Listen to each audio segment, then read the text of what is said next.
So, Igiko, how are we enjoying day two of Animed for 2024? I am having a blast. People have been so nice coming over to the booth and checking out our concerts. And we have another one at 3 o'clock today. It is going to be new music and new covers. So be sure to check it out. If you saw the day one, we'll have new stuff for day two. Nice. So, for those who aren't familiar with your work and your music, what do you do and how long have you been doing it for? Yeah, so I am a professional vocalist. I have a bachelor's degree in vocal performance. I'm a pop punk and opera singer. Currently, I do work in the anime EDM scene with multiple artists, including like DJ Cyril and other international artists like Wrigley and Walrus. And later in February, I'm moving to Japan to do some work with maybe some game companies over there. Ooh. Yeah. And Japan has like a lot of well-known like Square Enix and everything. Oh yeah, absolutely. I'm hoping I can see what I can do over there. So that would be fun. Oh no, I wholeheartedly agree. So I know I asked this last time, but what's this been like just doing this all just enjoying something you and love doing and everything? Oh, absolutely. I music is my life. I thoroughly love everything I do, whether it's teaching music or performing or getting to know fans. It's such a blast, and I it's just like living the dream. So like keep on living. Yeah. So another thing I don't remember asking you when you did your interview earlier this year, which feels like forever at this point. Oh, you're good. What kind of advice would you want to give to someone who wants to get into whether it's singing or like what you do for all these amazing companies and everything? Yeah, so my advice is definitely do what you want to do. So like for example, you can definitely make a career in music. Whether it be like going and getting a degree like I did, or going and finding a instructor and then putting yourself out there, and also going to the places where the work is happening. So for example, like me going to Japan is closer to all the Japanese game companies that I am a big fan of, that I would love to do work with. So also finding where you want to do your job as a musician. So I say live life and do it the way you want. And also, so you have the well-known. So, what is this Yes. exactly called? This is the cat piano, the Decora cat piano. Basically, it is a Target cat piano that we drilled a hole into and put a guitar quarter jack in. How'd you do that? It was really easy, surprisingly. All you do is take the speaker out and then you just like drill a hole and put a quarter jack and solder Very it. innovative. It's only 2 wires. So yeah, and then you can plug it into an amp and it plays like a instrument, like a real instrument. Nice. Yeah. Well, I hope you enjoyed this con. Can't wait to see what you do in the future, and hopefully, hear you in some future video games. Oh, absolutely. And I'm looking forward And to to see it. your name in the credits and everything. Hey, yeah, that's the plan. That's the plan. Also, as we said before, F. Ken Penders. Yep, FChem Penders. So I'm here with Twitch streamer, content creator, all-around fun guy, Night Vision at Anna Medford. How are you enjoying the con, and is this your first time being a guest for a con? Second time, actually. So the first one was at Beaver State, which was earlier this year, and I talked to them, and they were like super excited to have me there. So I was like, "Are you doing other shows?" And they told me about this one. And they told me to come to it, so I'm here. Nice. Yes. So what's it been like being a content creator on probably one of the most popular streaming platforms in the world? Ooh, I am still kind of getting my start. I got a big accomplishment early on with a small audience, and I've transformed that into appearances to try and boost my audience here as well. Oh no, I mean from what I've seen, because I've been stopping by your booth off and on, and you seem to be getting, you and your friend seem to be getting a lot of traction, which I think is honestly cool, from their art to your streaming. Because I saw you playing Security Breach yesterday. Yep, exactly. It's a fun game for sure. So what made you want to start streaming on Twitch? Well, I've always wanted to do content creation because I am super passionate about the games that I enjoy, like Security Breach, and I wanted to share that with as many people as possible and bring them into the community to try and further it as much as I can. Nice. So for someone who's been doing this for a while, what kind of advice would you want to give to someone who wants to start streaming, and what kind of recommendations would you like to give? Just do it. That was the thing that I struggled with the most. Is just start. Yeah, exactly. Just do it. That's one thing I just like. You got to try it. I've been so afraid that I'm not going to be popular. I won't be noticed. It's like just do it to have fun with it. I think at the end of the day, there are some people who do it for the money, some people do it for the views, the subs. But if you're enjoying it, and I can kind of agree with this, if someone does content creating, if you're having fun, that's all that really matters. Absolutely. It's not about money. I don't care about money. I give all of my prints away for free. I sign stuff Oh yeah, live. no, I saw the This is one of them. This is probably one of the best ones I've ever seen. nice. That's Rick, and then you got your, and then this is, and I do like how you're like the background is like your setup as well, which These I are think. from my setup. Oh, yeah. these are from your setup. So I gotta ask real quick, how do the Five Nights at Freddy's soda taste? I have not tried it. I keep it completely sealed. This one I've had. This one's really good. This one I've also had is also very good. Where do you get those? So I bought these. These two I got at FYE. Okay. Oh, I know where the Sam Yeah, I know where that's I at. missed the sale on this one, so I had to buy it from Mercari, and this one I bought from the website. Oh, excuse me, I'm gonna try one of those myself. Well, Knight, I hope you and your friend enjoy the rest of the con. Oh, one thing I always forget. Where can people find you on social media if they want to stay up to date with your streams and everything? I have twitch.tv, Nightvision, NITEVISIONTW, and then other ones are just Night Vision X and Night Vision IG for Instagram. Well, thank you, Knight. Yeah, and I hope you awesome. and your friend and the Mammoth cosplay enjoy the rest of the con. Thank you as well. So I'm here with Yo Jambo, not to be mistaken with Yo Jimbo at Metal Art Anna Medford, wrong con, same place. Here at Anna Medford 2024. So how? So I'm gonna, if I can call you Yo, if that's okay. That's fine. So Yo, how are we enjoying day 2, and how have we enjoyed the con so far here at Anna Medford? I mean, it's a lot of fun. This is a very relaxing but fun con. I've been enjoying myself. I really love the staff here. Everybody always makes you feel really welcome, and honestly, so far for the community of Medford too, like at least, obviously people come from other places, but as far as the crowd here, it's been really nice.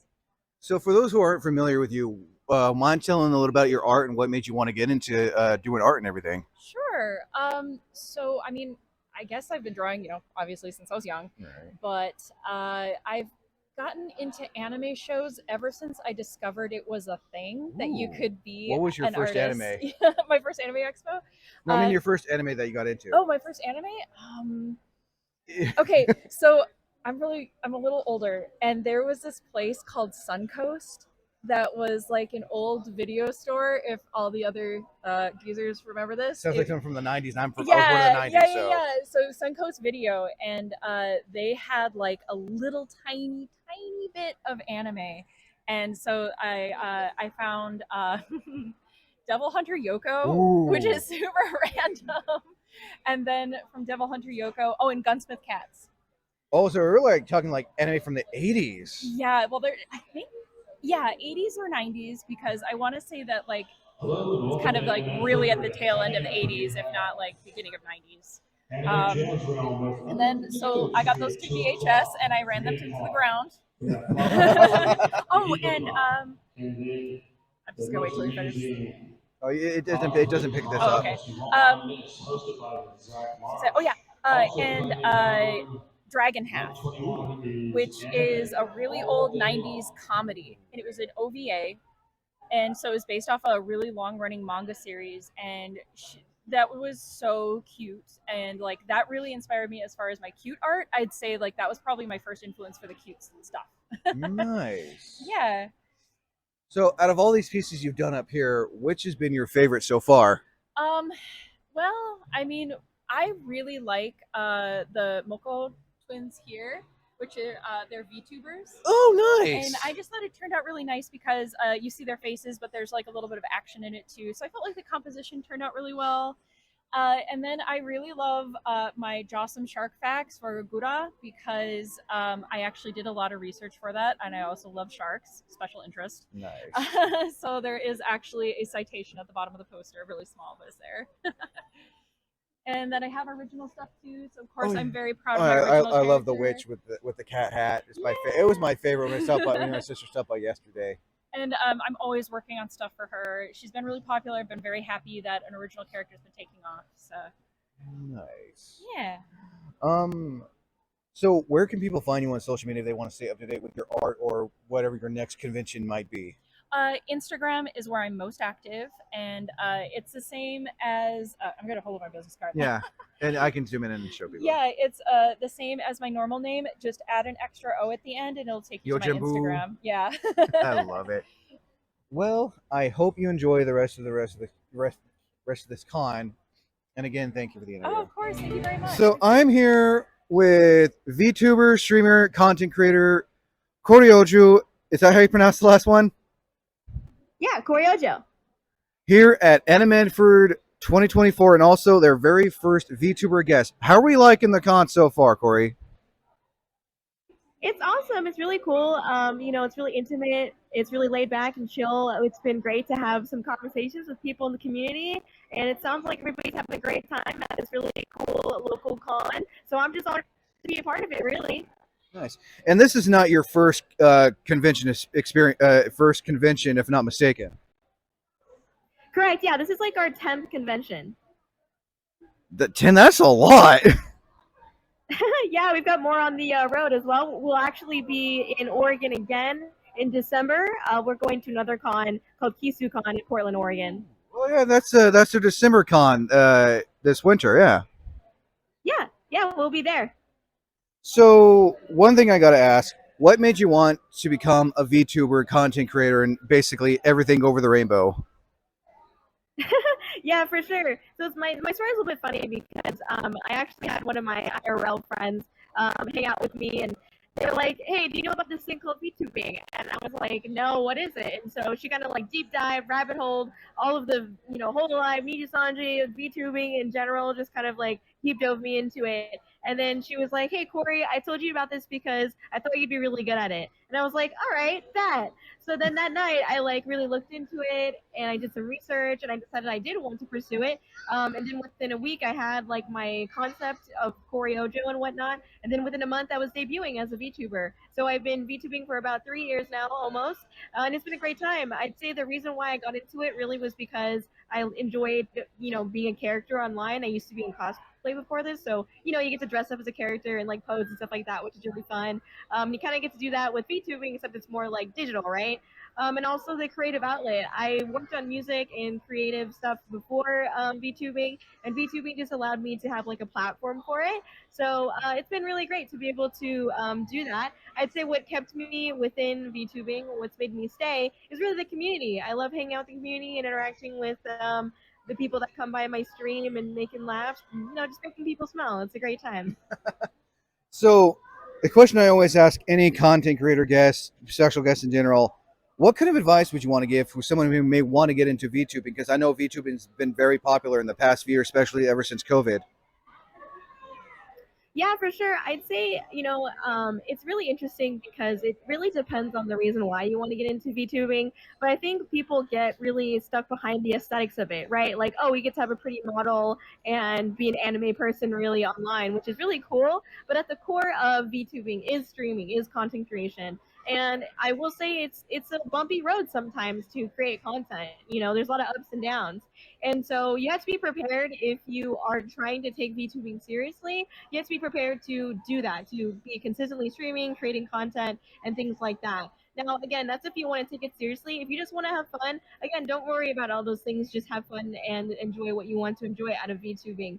I would say for a lot of people, they get stuck behind the price tag of a VTubing model. Honestly, there's a lot of like free options out there. You could just be a PNG tuber, which is basically just like a flat image, and you get one version with the mouth closed and another version with the mouth open, and basically like when you talk, the mouth will open. So it's kind of got some movement, but obviously it's like a flat image, and so you don't have as much range as like an actual live 2D model, which is what I have. But you could start off with that, or like a GIF or GIF tuber, however you say it. Don't come after me. I say but yeah, both. you could also start with that. Yeah, exactly right. But it's up to you. Don't you can always start off with something like cheaper for your model. Or you could also go to like Booth or Etsy. They have pre-made models there that you can purchase. Obviously, you got to be careful because sometimes like you can't, the commercial use is like weird with those, so sometimes you can't make money off of it. So just read the TOS and stuff. But yeah, I think aside from that, really consistency is key, and just trying to figure out exactly what you want to do with VTubing and your goals are. Just figuring that out from the get go will help you give more direction to your journey and whatnot. I also, in case people are curious, I do have on my YouTube channel a playlist called VTuber Help where I talk about like getting into VTubing, collabs, marketing, and all that cool stuff. It's free. It's on my YouTube. It's under playlists again if you want to check it out. I'll be sure to share a link to that. Again, Koro, thank you. I hope you enjoy the rest of the con, and I can't wait to see what other things you do for your content. Yeah, thank you. I've had a wonderful time at Annie Woodford, and I really appreciate the community out here. So yeah, thank you, and have a great day. Thank you. So I'm here with Jordan Cruz, husband to Kelsey Cruz, who I interviewed yesterday at Anna Medford. Jordan, how are we enjoying this fun con? It's been a lot of fun, man. Like, it's been pretty chill. I've gotten a chance to meet with a lot of fans and chat.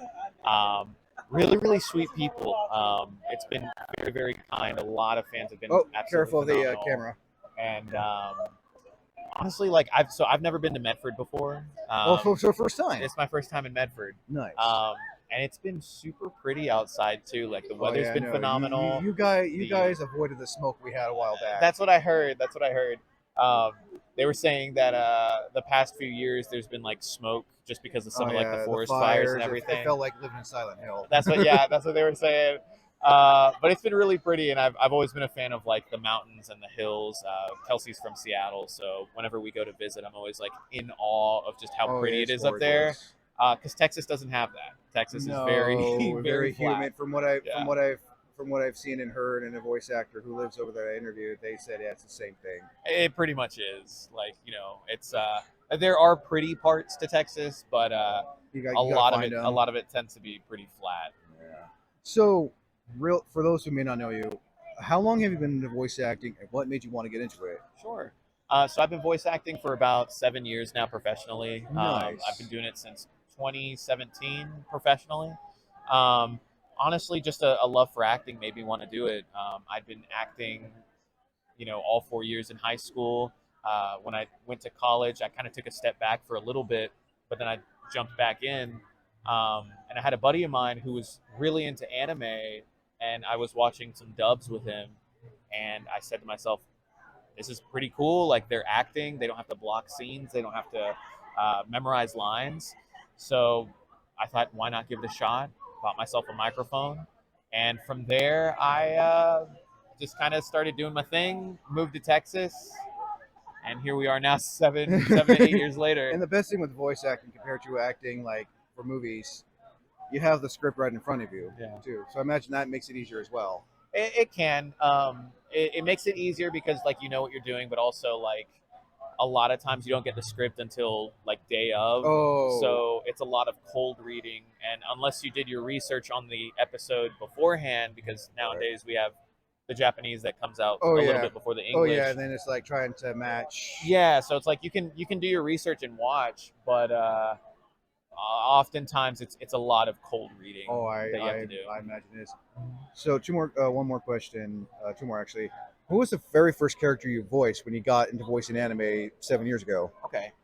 First named character was a character named Aurora in a show called Anime Gataris. I have never heard of that. Neither has like a gajillion people. It was a fun show. It was very meta, so it spoke a lot about like Japanese anime, like in Japan and like distribution, and it was like kids that were part of like an anime club. But my character was like in the anime club beforehand because like he was actually from anime world or something. It was really weird. But I still remember that was my first character, and he was a lot of fun. I love the fact that his name was Aurora because that's just a cool name. But that's my first character. That was the first show. It was back, I want to say September or October of 2017. Oh wow, long 8 years now. So God, that long already. It's been a while. So last question: what kind of advice would you want to give to someone who may want to get into voice acting? Yeah, I mean, I always tell people if you want to get into voice acting, have a passion for acting. Like, be willing to take classes. Reputable teachers, that's a huge one. Don't just take acting class from anybody that's like, hey, I'm a teacher. Do your research and learn. Ask peers, ask other people who have maybe taken certain classes, like what they want, or excuse me, what they like the classes that they've taken. And then just knowing that it's like a marathon and not a race. You gotta, or not a sprint. You gotta, you're gonna have seasons of slow. You're gonna have seasons where you're not getting cast, but you got to find things to do in between that time. Taking more classes, or getting like demos done, asking for advice, or for constructive criticism. A lot of different things that you could be doing while your name's not called. That way you can be prepared when your name is called.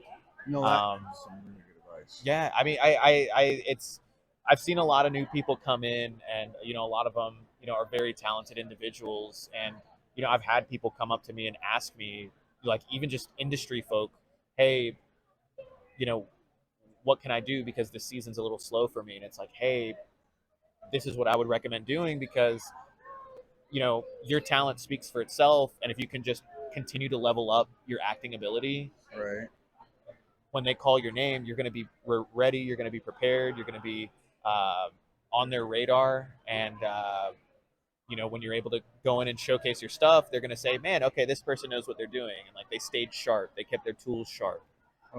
So that's probably my biggest piece of advice. That's really good advice. And there are some seasoned actors who've been doing this for 20 plus years that Yeah. they themselves are teachers to teach the new. They're like, yeah, Exactly. we don't want to do, we really not want to do voices anymore, but we're more than happy to show you what we've done, and so you can learn that, so you're ready for that. The next generation of voice actors. Yes. I think that should do it again. Jordan, I had to look at that for a minute. Oh, it's all good, man. Thank you for the rest, and I hope you and your wife enjoy the rest of the vlog. So this is take 3, and I know the audio will pick up. I can just edit the audio. Camera doesn't want to work. This is a dead zone for I don't know why. But once again, I'm here with Kelsey Cruz at Animed for 2024. How are we enjoying the con, Kelsey? I'm enjoying it immensely. And I also, I know your husband's not here right now, but he's also next. Yeah, he's also. next to me. So how are you both enjoying the con? We're loving it. Like, honestly, it's been so wonderful to be able to meet people and see who's a fan of what different shows we're a part of. It always puts a smile on our faces to meet fans of the show. So that's been definitely a highlight for us. And how long have you been voice acting for? I've been voice acting professionally for about 4 years, and before that I was just taking classes for a couple of years, so that's before I even set foot into doing audiobooks and stuff like that. Yeah. What was your first anime that you officially voiced in? My very first anime was for One Piece, so I voiced a couple characters, and yeah, so that's my young Izo character that's in the Wano arc. Before that, I played just an incidental character. She didn't have a name, but she was part of Desire's Sweet Pirates in the arc. There's a little filler arc before Whole Cake Island that she's a part of, so yeah. And I will say my favorite thing about the Wano arc is the outfits they wear. Yes. The traditional Japanese outfits. It's gorgeous. Especially Soros. Yes. You know? It's so good. And I also you've been in Apothecary Diaries. Is it called Apothecary Diaries? Yeah, so this is Apothecary Diaries. That is from a very specific scene, so don't base everything off of that picture. If I can show, I'll probably just cut. Yeah, just I've seen clips of it on TikTok, and I gotta check it out. It's a great show. So if you kind of like murder mystery, what goes on behind palace walls, it's a very interesting watch. And if it's on I see Crunchyroll, someone's a fan. it's on Crunchyroll. I may have to check it out. It is on Crunchyroll, so you can watch it there. Crunchyroll it is. The main character is obsessed with poisons. I've seen that. That's the clip I saw where she kept on testing herself to see what the healing factor. Exactly. And I was like, all right. It's so good. Let's see here. As I've asked prior, What kind of advice would you want to give someone real quick who wants to get into voice acting? My main advice would be to start taking classes.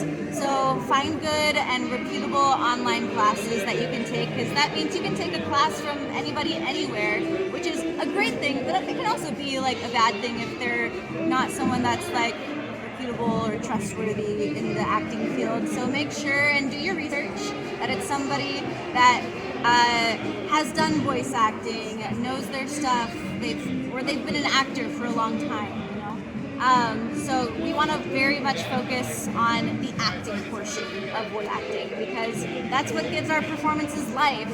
Even if you're using your just your normal voice, like your normal voice is so interesting, so use it, but use it to its fullest capacity. I agree on that. Yeah, so just know you are interesting. Don't deny yourself that knowledge. You're an interesting person, and your voice is very interesting. Some really good sound advice. Well, Kelsey, I think that should do it again. Thank you again for doing this. Now that we know what the issue was. Third time's a charm. Third time's a charm. I haven't felt good because, again, this area is a good zone. Oh, yeah. It's not fun. But again, thank you, and I hope you both enjoy the con. And looking forward to interviewing your husband tomorrow. It should be fun. Emily Kramer, voice of Piccola or Piccola? Piccola from Pokemon Sun and Moon, and the voice of from Winx. Who was it again? Bloom from Winx Club. So, Emily, how are we enjoying the con today? This has been a blast. It's been just wonderful from start to finish. I mean, it's not even over yet, but we're having the best time. Medford is amazing. I wish we had more time here. Oh, no. The mountains are gorgeous. Everybody is so nice, and it's just been a wonderful time already. Oh no, I highly agree. So, as I always ask voice actors when I do this, what made you get into voice acting? How long have you been doing this for? So I came from stage. I did about 8 years of Broadway stuff from when I graduated. I was very fortunate to just kind of keep working. And I got into voice acting very much on purpose because I saw the documentary I Know That Voice. Back in 2013? Yes. By John DeMott. It's my favorite documentary. It's so wonderful. And so I caught it when I was in Les Miserables on Broadway. I caught it in 2014. It was on Netflix that year. And I saw it, and all of a sudden my wig was blown straight off because I love animation. I always have, but I never thought about it as work for myself because I was just on that, hard stage grind. And as soon as I saw that documentary, I said, that is work I want to do, and I'm going to very purposefully figure out how to do it. So I found classes, and I did a lot of research. I listened to every podcast I could possibly find about voice acting, and eventually started auditioning and started going around different studios and being fortunate enough to work. Yeah, the one thing I liked about that documentary is like they even show you, they tell you how you can get into voice acting and everything. It's not easy as okay, I can't remember who it was, but they said it's not easy. It's always that struggle of like Richard Horvitz. Richard, yep, that's the one. My fave, my fave. Yeah, I love it. It was so illuminating because I obviously knew it, that work existed, but they really did such a great job of breaking down all the different components and where it came from and style and everything. So that was just such a light bulb for me. Oh yeah, no. So if you can remember, what was the very first role you done when you first actually went from the stage to behind the mic? Yeah, can remember, absolutely. So the class I ended up taking that ended up auditioning me and putting me on a show was with Darren Dunstan, who is the original Maximilian Pegasus from Yu-Gi-Oh! Wonderful actor friend, and he is also the casting director and the voice director for the Yu-Gi-Oh! Anime. So nice. I took his class. I worked really hard, and he auditions people from class. He sent me a few things after class had wrapped, maybe one or two auditions that I didn't get, but then he sent me one for Arc 5, and I ended up booking it. So the way, and this was pre-pandemic, so this was all in studio, nothing had gone remote yet. So the way it used to work, it may still work this way, but if they're bringing in a new actor, they would usually bring you in to do a single episode character just to see if they like working with you and stuff. So I came in, I did a character on Arc 5, Guardian Diana, who was oh no, that's later. Oh.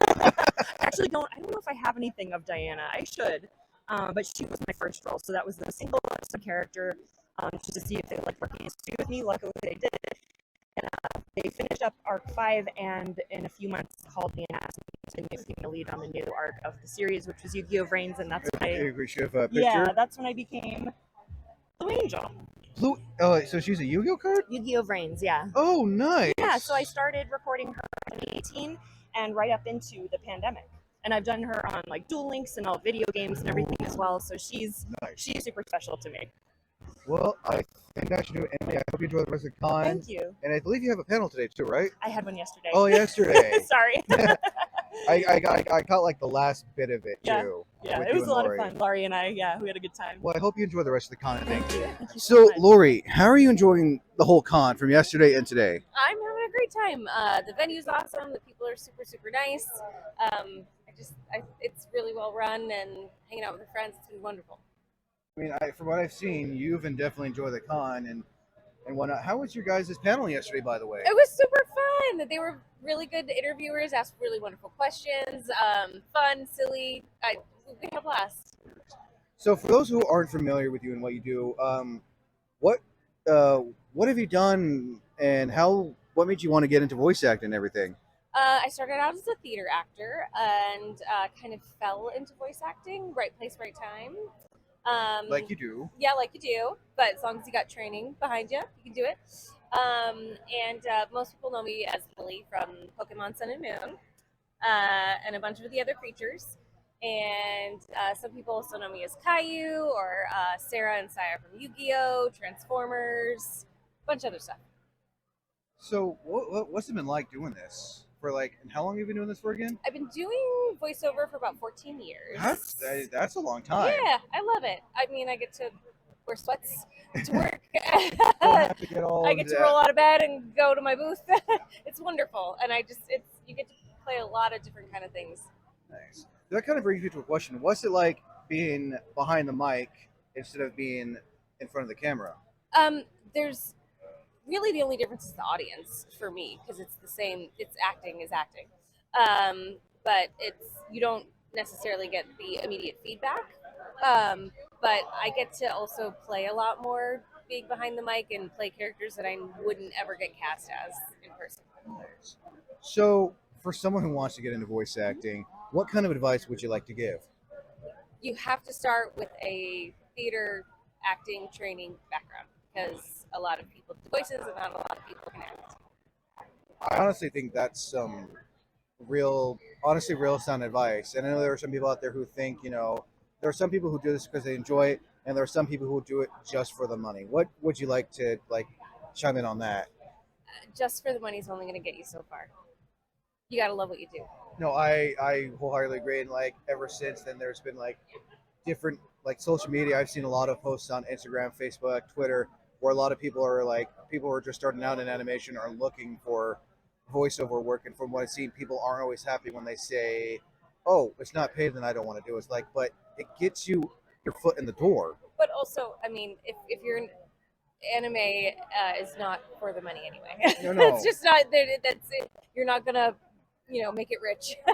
You got to do it for the love of it. No, for someone like me who's slowly trying to get into voiceover stuff, I do it for the pure enjoyment of it. I think that should do it. Lori, I hope you enjoy the rest of day 2. So, take 2. I'm here with Chris Kaysen, voice of such characters as Face McShooty from Borderlands 2, which is probably my all-time favorite game. Is he a main boss, or was he a side boss? Side. Shu from Dragon Ball Super. Tien, I'm not even going to try to pronounce. Jin Shinhan from Dragon Ball Z. Dragon Ball Z. And Mr. Popo. My favorite character of all time, honestly. No one realizes how strong he actually is. Incredibly strong. So, as you said prior, I know you're enjoying the con and everything. What have you liked about this con so far? And I know that you said this is not your first time here in Oregon. Yeah, I've been to Oregon before. I've been to the Portland area, but never around here. And yeah, as I mentioned before, a con is only as good as the people who attend. Fans make the con. And in this case, everybody here has been great. And I'm really happy for the con this year, and I'm really happy to meet all the people that I have so far. I mean, as I've walked by throughout the day, your booth has been busy. It's been really cool. It's an understatement. Yeah. I mean, everybody's been great. So, How long have you been voice acting for, and what made you want to get into this line of work? I started. Well, I was an actor living in the Dallas area in Texas, and I loved acting. I still do. I was in theater and did some sketch and improv comedy, and I did some commercial work. And an actor acts. So he or she spends uh, most of the time auditioning as opposed to actually getting the part. For every part you get, there's 50 you didn't. So you're constantly hustling, constantly auditioning. And I was tipped off that a friend of mine said, "Hey, they're auditioning for this animated property from Japan. You should audition." I did. It was fun. You should do it too. And I said, "Sure, I'll go." And it was kind of mysterious. I didn't really know a lot about it. I didn't know what show it was. I didn't know what company it was. And I go to this scary kind of building in the middle of nowhere, and I auditioned for. I see a bunch of, wacky looking or interesting looking faces in a notebook, and I just started auditioning for every character I see that they would allow me to. Right. And I drove home, and I thought, I don't know how I did. I guess, but as an actor, you can't dwell on it. You can't think about it, or it will consume you. So I just drove. I drove away, and it was like la la, la, and then what's for lunch? I didn't think about it again until I got a call 2 weeks later from Patty at the time, who was a talent coordinator. I would later find out she was from the Chicago area. Had a flat. She said, "This is Betty from Funimation," and she said, Funimation is really big too in Dallas. "Oh, of course." And she said, "I want you to know you got the part of Mr. Popo and Chen Shinhan in Dragon Ball Z." And I said, "Blah blah blah, lady, I'll be there." And I showed up, and that's how it began. The fact that you voiced not one, not two, but three different iconic Dragon Ball characters, in my opinion, all iconic, Yeah. and all originally from Dragon Ball, has been impressive. Like I don't know how you. I don't know how voice actors do it while still also maintaining a life outside of voice acting. Well, I mean, luckily in the case of voice acting, it's easy to turn off. If you're doing theater, for example, or some films, you practically sleep with the script under your pillow at night, and it consumes you. I'm just picturing that as someone just sleeping with the script, like. Yeah, and just like having a dream about the play or the film they're in. But in the case of voiceover, or especially in the case of voiceover for anime, we never see the script beforehand. We only walk in and we see the script for the first time. So it's kind of easier it's very improvisational that way, or very spur of the moment. We have to make quick decisions, I should say. So we go in, we look at the material, we do the best we can, and then we leave with the material still there. So it's kind of easy to separate yourself and then go, okay, now I'm going to go live my life after the 4 hours I spent in this room, and go do something else. And and I have a very normal life, and it's only going to conventions when it's kind of it's very different than my normal life. But I like them both. Now, last thing, and I guess we kind of talked about advice for someone who may want to get into this line of work, whether it's theater or voice acting. Oh, as far as people who'd like to get their start, Yeah. well, I mean, it's a cliche now, but put your 10,000. You have to put your 10,000 hours in. In other words, it's all about loving what you do, and it's about repetition. So I would say if you're an actor acts. If you want to act in theater, start with community theater. Start with anything you can get your hands on, because if you're an actor who's hungry, really nothing can stop you from acting. So in other words, you will find a way because you want to find a way, and it's a passion. I've said before that it's very much this line of work, acting, performing. You don't find it; it finds you. And then once it's in there, it doesn't go away. So I would say, theater. I would say, in voiceover, it's still acting first. So no matter what it is, the bottom line, or the first and last thing is performance first. And so I would say it's good to have kind of improv training is good, particularly in voiceover. You have to make those quick decisions that I talked about before, and it's really just whether it's online classes, whether it's doing theater, local community theater, or regional, whatever you can do. I just think it's getting out there and being proactive and doing versus talking about doing. It's getting out there and staying busy and learning all the time. That's honestly, well, I mean, as I've said with the others today, that's some really sound advice. Thank you. And again, Chris, oh, careful there. It's okay. Again, Chris, thank you for the interview. I hope you enjoy the rest of the con and can't wait to see what else you do with that.